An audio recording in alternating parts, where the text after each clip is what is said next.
Hey everyone, welcome to another BTM screencast. Today we'll be looking over Chapter 22, Understanding Architectural Plans. So we have residential, which are your houses, and commercial prints. Both are designed to communicate the owner's desires to the builder.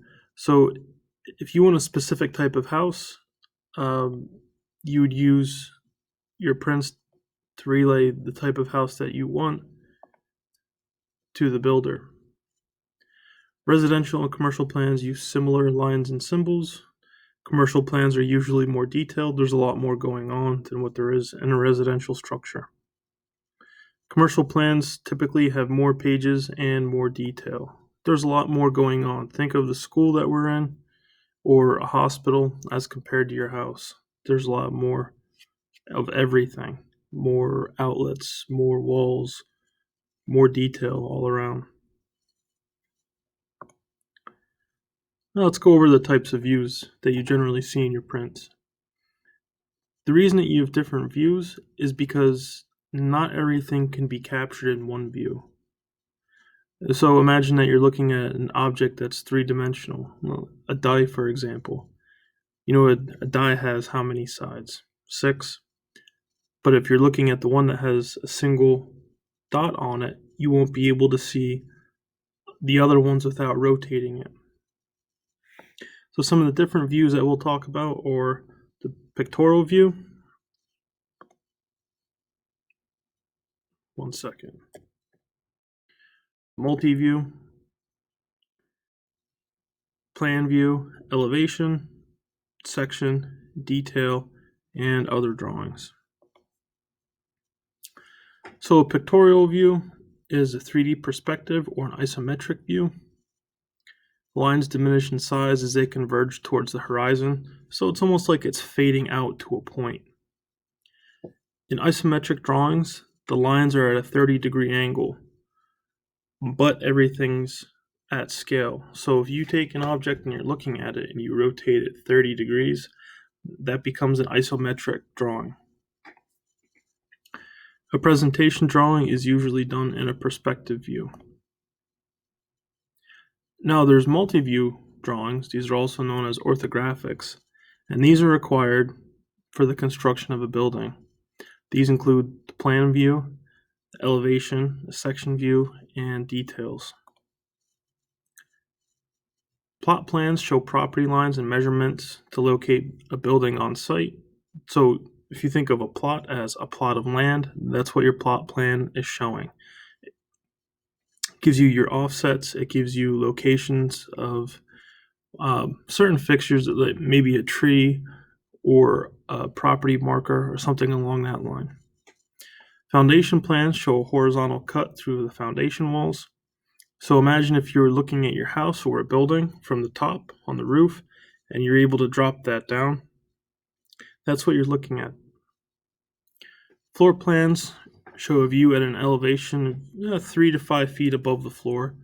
So let's say you walk into a room, you would cut that off at about 3 to 5 feet and look at it from the top down, and you'd be able to see the floor plan. Framing plans show framing information. And here we are. This is a nice plot plan. So you can see in this one, they let you know, here's your trees that are existing. They also tell you elevation. Someone already surveyed this and they're letting you know where that is. And you can tell by the elevation difference between here and here, it is going from this direction down here. Also pay attention, your directions are always marked with north, so everyone's always on the same page when you're talking about where you need to do this to the north wall, the northwest wall, southeast wall, whatever it may be.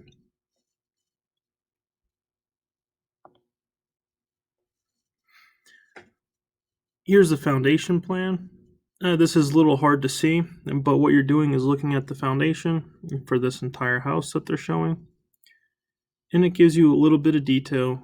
If you do foundations to a house, you'll become very familiar with this. And a lot of times there's offsets for piers, and if you have jogs in a wall, it shows all the information in this one. Here's a floor plan, and again, this would be about 3 to 5 feet up from the floor. Cut it off and look down from the top, and you can see that this is a floor plan. In here you have your kitchen. This is a door, a double door. These are most likely windows. Another door. In here you can see stairs, a fireplace. Over here you have a laundry room, and a powder room, dining room, and a great room. So when you're looking at them, you're able to see what each room is, how it's laid out, and the details from the top down for each room. Here's a framing plan, and it's over for the one that we just saw. You can see the location for each of the joists and when they lay out for the stairs. And this is pretty typical. On elevation plans, it shows the shape and finishes of all exterior sides of the building. So if you have a hill, or it's grading away from the house, or if you have a split level house, it'll show the different elevations and what all of the sides of the house will look like when they're finished. Interior elevations are drawings of interior walls, which we'll get to. Framing elevations show spacing, location, and size of all framing members. So here's an example. You can see on this one, this is the house that we were looking at before, but this is the elevation view for it. And you can see right here, this kind of goes down and drops off right there.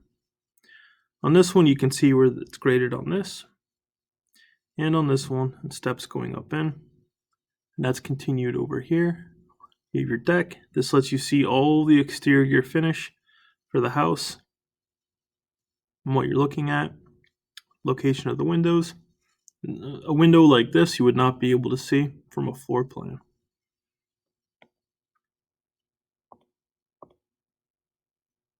Here's what an elevation plan looks like on the interior. It's letting you know the location of everything. So right here, this is letting you know the top of your countertop is at 3 feet, which is typical. 1'6" or 18 inches from the top of countertop to the bottom of your upper cabinets. And your upper cabinets here are 30 inches, which is also a typical size.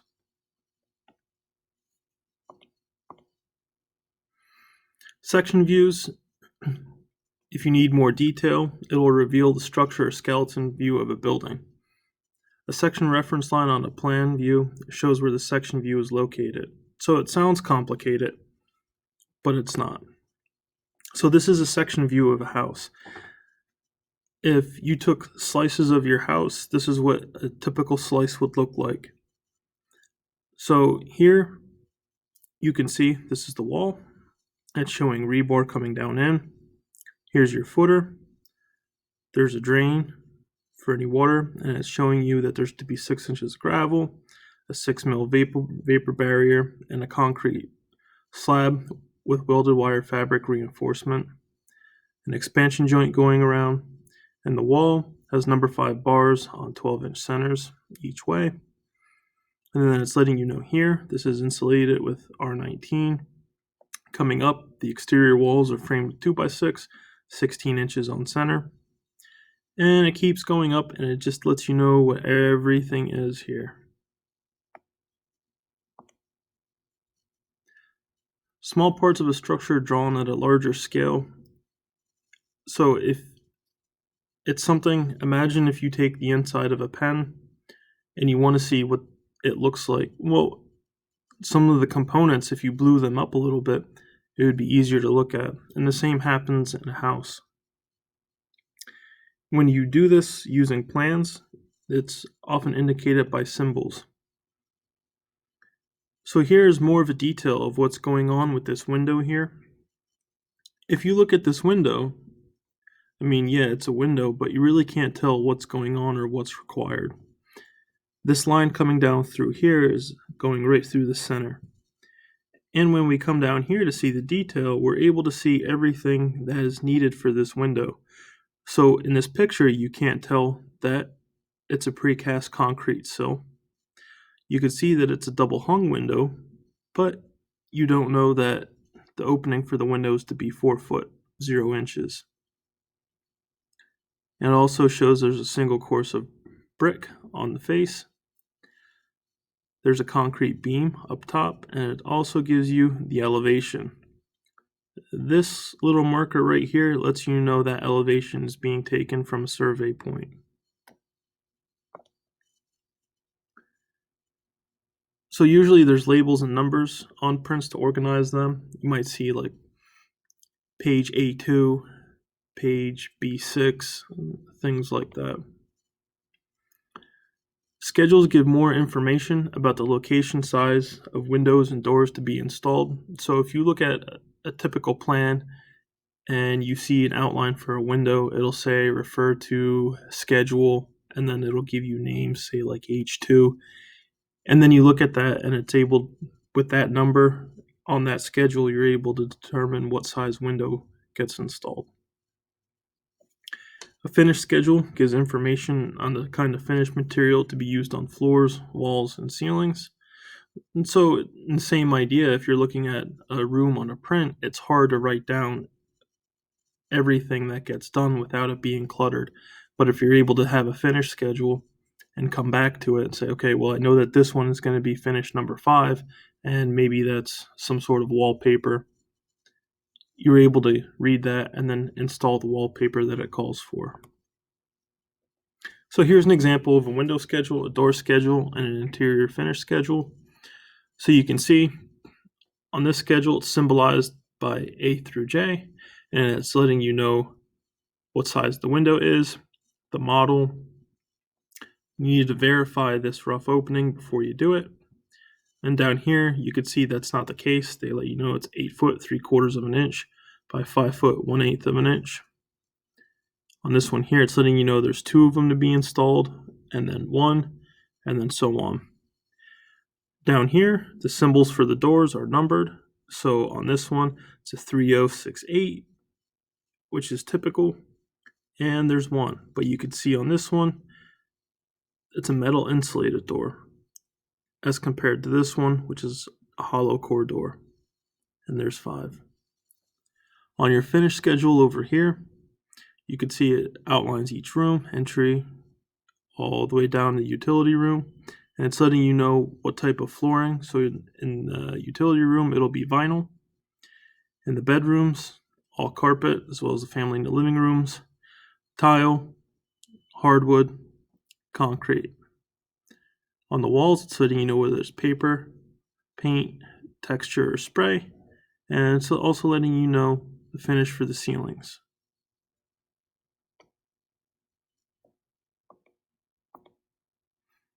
So specifications, they're called specs. They're written to give information not shown on drawings or schedules. So usually it's product specification letting you know what to use, if it's a certain type of epoxy or it's a certain type of plaster, stucco, or type of wood that you need to use. It'll say see specs. On these, on commercial projects, usually there's a whole other thing just for specs. It's like an appendix to the blueprints. Here's a sample specification. So it's letting you know what you're using and then the type that it is. And usually when you come in, right here, it's letting you know that exterior trim shall be select grade white pine. Interior trim and millwork shall be select grade white pine, thoroughly sanded at time of installation. So this is something that would be hard to write in a blueprint, but it's easy to write in the specifications.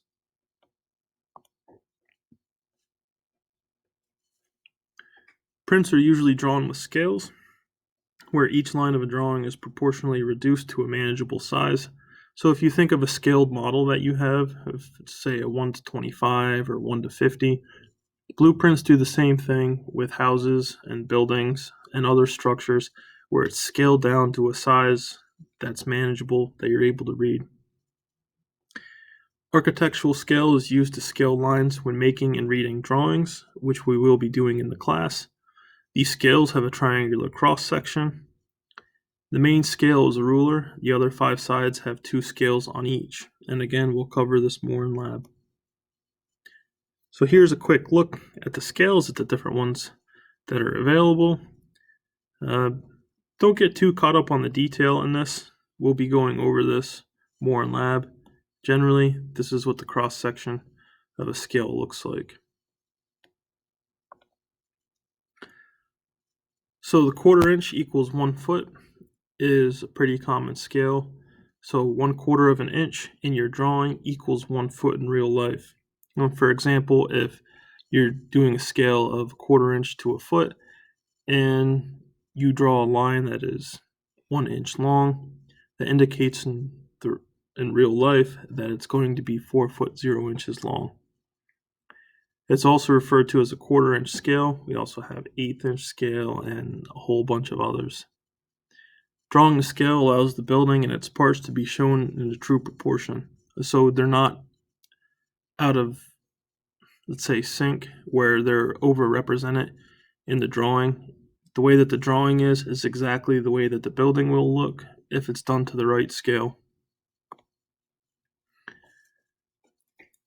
So there are different types of lines on blueprints, and contrast is generally used to make drawings easier to read.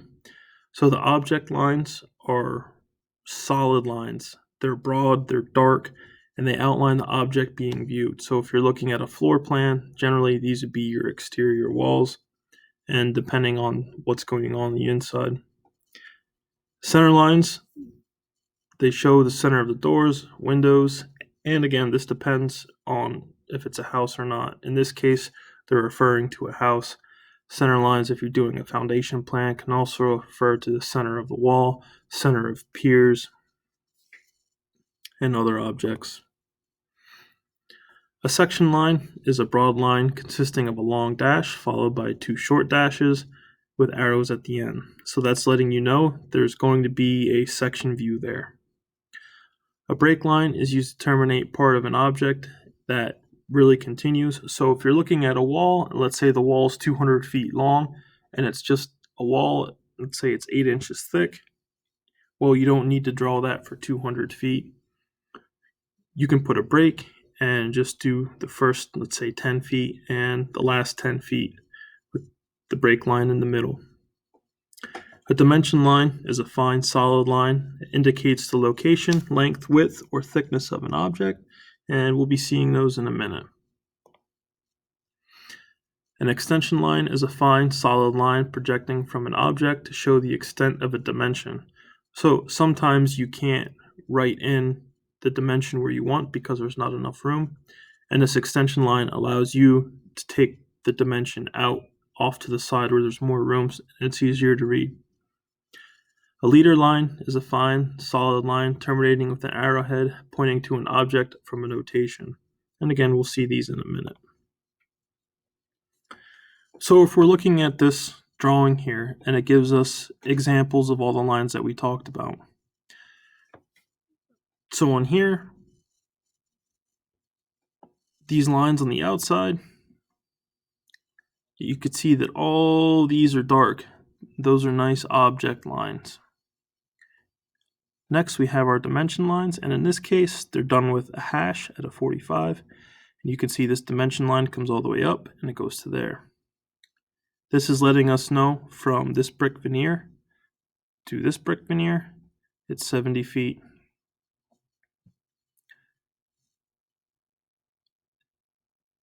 Over here, we have our section line. You can see because it's a dash with 2 smaller dashes coming down through, letting us know that that will be a section view coming in. Across here, we have our break line, and we're able to see that there's really nothing going on here. It's letting us know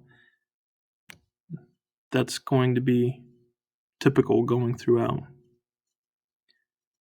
Over here we have a center line, and you can see how it's broken apart.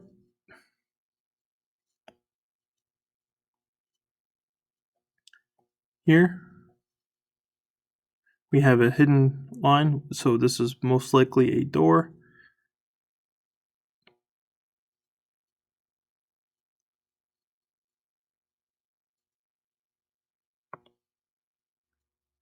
Dimensions are drawn as continuous lines, with the dimension appearing above the line. Sometimes you're not able to, and in that case you'd extend it. On architectural blueprints, dimensions are in feet and inches. This is very similar to the problems that we do in class.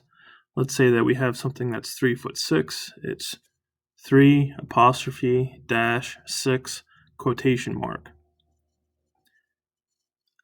A dash separates feet from inches, which we just discussed. So for us, if we wanted to do something that's 3'6", it ends up being 3 foot, 6 inches.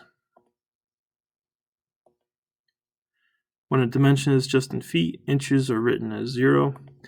So it's the same thing. Let's say instead of 3'6", that this is 3 foot 0 inches.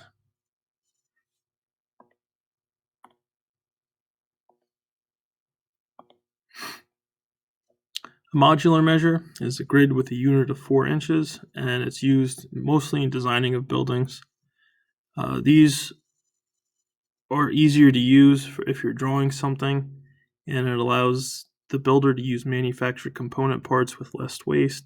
So if you think of it almost as graph paper for drawing, then you know that each square is 4 inches by 4 inches, and it makes it easier to lay out and locate. Some symbols are used to represent objects such as doors, which we've seen, windows, which we've seen, cabinets, which we've seen, plumbing, and electrical fixtures. Others may show locations of walls, stairs, fireplaces, and electrical circuits. There are symbols for various construction materials. So if you're looking at a set of prints, for example, the section view that we looked at before with the foundation and part of the exterior wall and the roof framing, there will be symbols in for each one. And if you're looking at prints, sometimes there's different designs in them. So as in this picture, this is letting you know there will be a legend over here letting you know, let's say that for this one, that one will be used for surfaces of concrete and everything else. And let's say that this one has hashes that way. Then if this is like that, then we know that is a certain type of concrete. And you can do these type of drawings and symbols throughout, as long as it's in the notes or in a legend.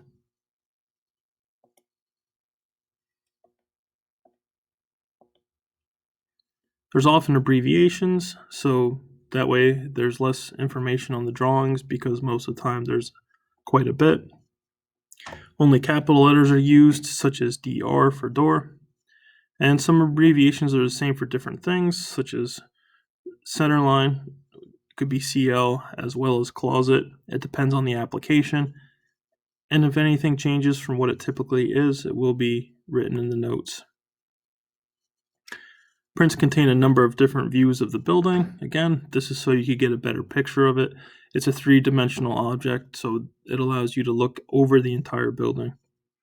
Different types of lines are used to make prints easier to read, and we went over those. Symbols and abbreviations are used to represent a variety of objects. Again, so the prints are less cluttered and they're easier to read.